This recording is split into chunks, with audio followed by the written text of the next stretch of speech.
À partir de demain, nous allons pouvoir tourner la page du premier acte, en quelque sorte, de la crise que nous venons de traverser. Nous allons retrouver, pour partie, notre art de vivre, notre goût de la liberté. En somme, nous allons retrouver pleinement la France. Une France qui passe en zone verte dès ce lundi, sauf en Guyane et à Mayotte où le virus circule encore. En Île-de-France, les cafés et restaurants peuvent donc rouvrir.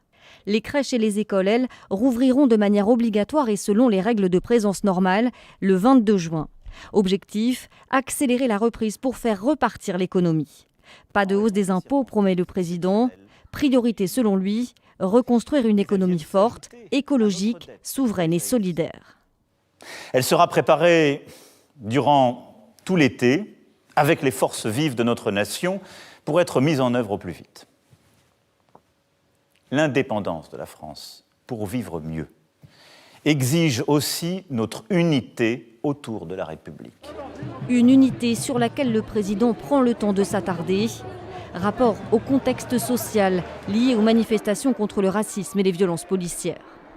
Si Emmanuel Macron reconnaît qu'il reste du travail en matière d'égalité des chances, pas question, dit-il, de bâtir l'avenir dans le désordre.